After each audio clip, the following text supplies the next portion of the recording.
Jika ada satu individu saja yang hidup tidak sejahtera, maka itu sebetulnya parameter yang sangat jelas bahwasanya ada yang salah dengan sistem ekonomi hari ini, dan sudah saatnya lah sistem ekonomi ini harus diinstal ulang.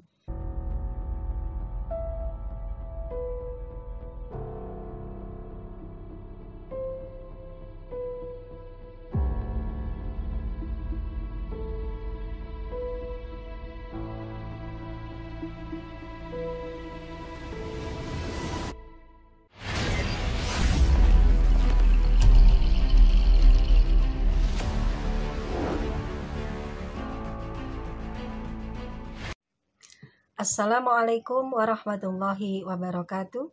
Sahabat muslimah, kesempatan kali ini kita akan mengulas tentang silang sengkarut perusahaan negara atau badan usaha milik negara. Pada beberapa pekan ini, Kementerian BUMN melakukan bersih-bersih BUMN, menutup beberapa BUMN yang memang sudah lama tidak beroperasi dengan target merampingkan dari 142 BUMN menjadi hanya 70 perusahaan BUMN saja. Kemudian juga dilakukan penggantian beberapa komposisi direksi. Namun sepertinya kita lihat langkah ini kurang menyentuh persoalan utama yang terdapat di dalam BUMN, baik dari aspek kebangkrutan, kemudian korupsi para pejabat tinggi BUMN, kemudian hutang yang fantastis, gaji yang sangat besar pada jajaran petingginya, termasuk juga oligarki di sekitaran BUMN. Nah, kalau kita urai satu persatu, sahabat muslimah, dari kondisi BUMN yang memang sudah lama tidak beroperasi, antara lain itu adalah PT Ikhlas, yang kemudian terlilit utang sampai dengan 1 triliun rupiah, sementara ada korupsi dari direksinya sebesar 13 miliar. Lalu Merpati juga memiliki hutang sebanyak 6 triliun. Kemudian PT Kertas Kraft Aceh yang untuk membangun pabriknya itu membutuhkan alokasi dana sebesar 6 triliun, tapi sudah tidak beroperasi lagi dengan kendala bahwa tidak ada bahan baku di sekitar pabrik. Jadi sebetulnya cukup aneh kenapa dengan alokasi pembangunan yang sangat besar tapi tidak mendekat ke bahan bakunya. Nah, itu juga ada hutang sebesar 1 triliun. Nah, ditambah lagi dengan kalau kita lihat hutang BUMN yang jatuh tempo di tahun 2020 ini, berarti harus dilunasi pada tahun ini di saat terjadinya pandemi COVID-19 di Indonesia. Ada PT Telkom memiliki hutang 53 triliun yang jatuh tempo pada tahun 2020 ini. Kemudian Krakatau Steel hutangnya 15 triliun. Kemudian Kimia Farma, Waskita, dan lain-lain yang kalau dijumlah itu ada sekitar 130 triliun.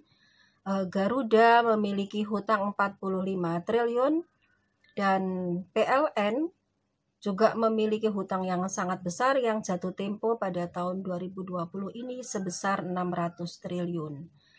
Nah, dan sebetulnya agak mengherankan kalau kita lihat dalam postur APBN, hutang dari BUMN ini dimasukkan dalam hutang korporasi, bukan hutang negara, sehingga terlihat neraca rasio hutang Indonesia kalau dibandingkan dengan PDB-nya masih normal. Tapi tadi dengan catatan bahwa beberapa hutang yang jatuh tempo dari BUMN itu tidak masuk dalam hutang negara. Tentu akan menjadi pertanyaan bagaimana kalau ternyata beberapa BUMN ini mengalami default, mengalami gagal bayar dalam melunasi hutangnya. Apakah berarti negara ini akan membiarkan aset-aset dari perusahaan negara tersebut diambil alih oleh misalnya memberi hutang ada lembaga keuangan global, berarti akan disita oleh lembaga keuangan global aset BUMN-nya, kemudian PLN-nya diakuisisi oleh negara asing. Apakah kemudian itu yang akan terjadi? Nah, itu juga tidak ada jawaban secara pasti ya ketika kita melihat angka hutang itu tidak dimasukkan dalam komposisi hutang negara, tapi dicatat sebagai hutang perusahaan, hutang korporasi. Nah, sementara di saat yang sama, ketika BUMN memiliki hutang yang sangat besar, kita lihat gaji dari para petinggi BUMN-nya ternyata angkanya sangat fantastis, mencapai angka miliaran per bulannya. Kita lihat dari data yang dikutip dari CNBC per 24 September 2019, gaji para direksi Garuda itu 480 juta per bulan, jadi hampir setengah miliar per bulannya. Kemudian gaji para petinggi BUMN di Bukit Asam itu 1,99 miliar per bulan, berarti bergaji hampir 2 miliar per bulan. Waskita 1,01 miliar per bulan, direksi BTN 740 juta per bulan, Jasa Marga 860 juta per bulan, Telkom 4,44 miliar per bulan. Direksi BNI gajinya 3,18 miliar per bulan, perusahaan gas negara 2,02 miliar per bulan, gaji direksi Bank Mandiri 5,95 miliar per bulan, dan gaji para petinggi di BRI 5,07 miliar per bulan. Nah, gaji yang sangat besar ini tentu agak mengherankan kalau kita lihat tadi dalam komposisi hutang BUMN yang juga sangat besar jumlahnya. Kemudian juga yang disoroti dari BUMN hari ini adalah adanya praktek oligarki, orang-orang yang merapat dengan kekuasaan. Mereka beberapa di antaranya berasal dari kalangan partai politik besar di negeri ini atau anak dari petinggi di negeri ini, menduduki jabatan di posisi-posisi strategis di BUMN. Menduduki jabatan pada posisi petinggi-petinggi BUMN. Nah, sebetulnya bagaimana pengaturan syariah Islam tentang perusahaan negara ini? Kita akan coba kupas dari 3 perspektif. Yang pertama, kalau kita analisis dari prinsip pengelolaan harta atau aset. Di dalam syariah Islam, ketika negara diberi amanah untuk mengelola aset, itu ada 2 jenis, apakah itu harta kepemilikan negara atau yang kedua harta kepemilikan umum. Tetapi prinsip dasarnya adalah sama, bahwa semua aset itu dikelola untuk dikembalikan kepada masyarakat luas sebagai pemilik sebenarnya, pemilik hakiki dari aset-aset yang diciptakan Allah di permukaan bumi tersebut. Sehingga hubungan antara negara dengan rakyat bukan hubungan antara korporasi dengan konsumen, tapi negara itu selayaknya sebagaimana hadis menyebutkan sebagai penggembala yang dia mengurusi urusan rakyatnya, dan dia wahuwa mas'ulun an ro'iyatihi, dan dia akan dimintai pertanggungjawaban oleh Allah atas apa yang diurusnya itu. Sehingga ketika dilakukan pengelolaan aset itu, maka prinsipnya tidak boleh mengambil profit atau keuntungan, karena ini adalah amanah, wakalah orang yang sebetulnya memiliki aset mengamanahkan kepada seseorang untuk mengelolanya. Maka kemudian tidak boleh ada profit atau keuntungan yang diambil oleh negara atas pengelolaan aset-aset milik umat tadi. Itu prinsip yang pertama. Kemudian yang kedua, di dalam syariah Islam, maka ketika diatur di dalam pengaturan dalam hadis Rasulullah, salah satunya dalam hadis riwayat Imam Abu Dawud, Rasulullah SAW bersabda, al-muslimuna syuraka'u fi thalath, al-ma'u wal-kala'u wan-naru. Umat manusia, kaum muslimin berserikat dalam 3 hal, air, padang gembalaan, dan api. Nah, sehingga di sini aset-aset yang ada dalam satu negara itu, apabila itu terklasifikasi dalam hadis tadi, yakni kalau kita lihat rinciannya dalam kitab Nidhamul Iqtisad yang ditulis oleh Syekh Taqiyuddin An-Nabhani, beliau menyebutkan ada 3 jenis barang di permukaan bumi ini yang termasuk dalam kepemilikan umum milik masyarakat luas, yakni fasum, fasilitas umum, Kemudian yang kedua, bahan tambang dalam deposit yang melimpah. Dan yang ketiga, sumber daya alam yang bentukannya memang tidak memungkinkan dimiliki oleh orang per orang. Nah, kalau kita lihat tadi berbagai jenis aset yang dikelola oleh badan usaha milik negara itu sebetulnya kalau kita pandang dari perspektif syariah Islam, maka itu termasuk dalam barang milik umum. Artinya segala sesuatu yang dikelola tadi, maka kembali ke prinsip dasarnya adalah tidak untuk diambil keuntungan dari hasil pengelolaannya, tapi untuk kemudian setelah dikelola, dieksplorasi, dieksploitasi, hasilnya kemudian dikembalikan kepada masyarakat luas dalam bentuk, kalau kita lihat dalam peradaban Islam yang pertama, negara khilafah itu memasukkan alokasinya itu dalam pembiayaan pendidikan, dalam pembiayaan kesehatan, sehingga semua kebutuhan masyarakat terhadap dua kebutuhan pokok massal itu bisa diperoleh masyarakat secara berkualitas dan juga bebas biaya, secara gratis. Mulai dari level jenjang dasar sampai menengah sampai dengan perguruan tinggi. Bahkan negara mampu untuk membangun berbagai fasilitas untuk riset, termasuk untuk penyediaan alat-alat kesehatan yang semakin mutakhir dari waktu ke waktu, berasal dari pembiayaan aset-aset milik umat ini. Nah, itulah yang dicontohkan di dalam negara khilafah Islam yang pertama.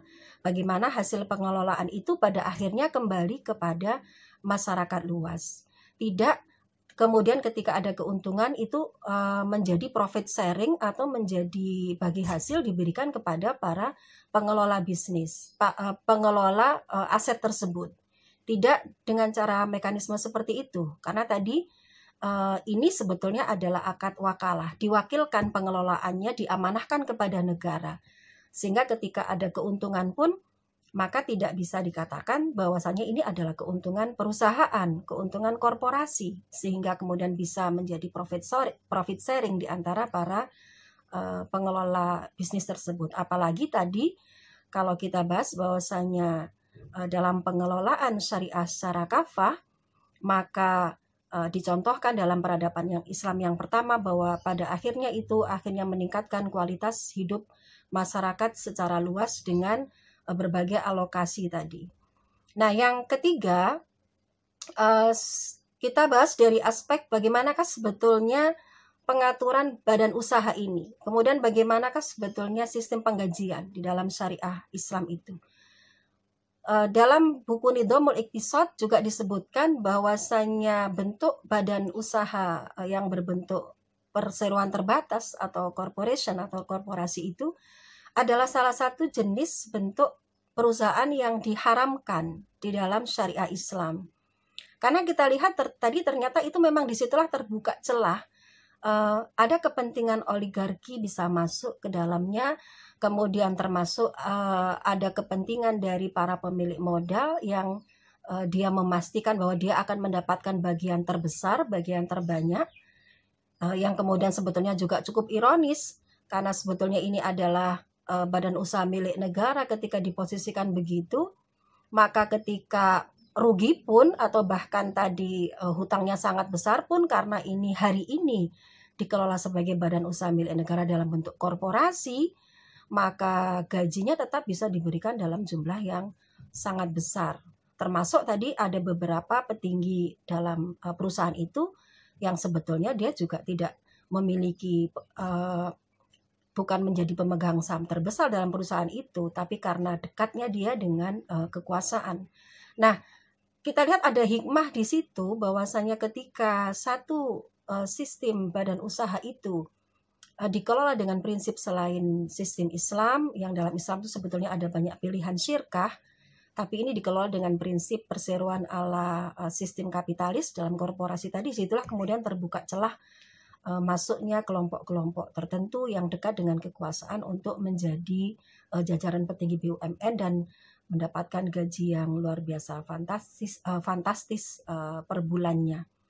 Nah, sahabat muslimah, kita lihat memang pada akhirnya ketidakadilan itu berasal dari ketika sistem kehidupan ini tidak diatur dengan syariah Islam secara kafah, Maka fakta ini sekali lagi mengungkap bahwasannya manusia hanya bisa hidup secara makmur, adil, diperlakukan secara adil, kemudian hilangnya ketidakadilan, hilangnya kezaliman, dan pembangunan ekonomi itu betul-betul untuk kemajuan dan kesejahteraan masyarakat luas, bukan hanya dari sisi teori, tapi faktanya memang pembangunan ekonomi itu berbuah kesejahteraan untuk masyarakat secara luas dalam capaian ukuran per individu.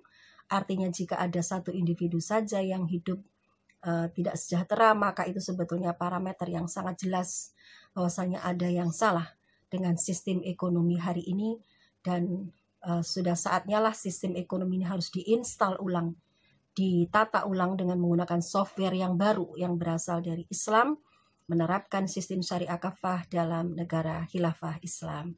Wassalamualaikum warahmatullahi wabarakatuh.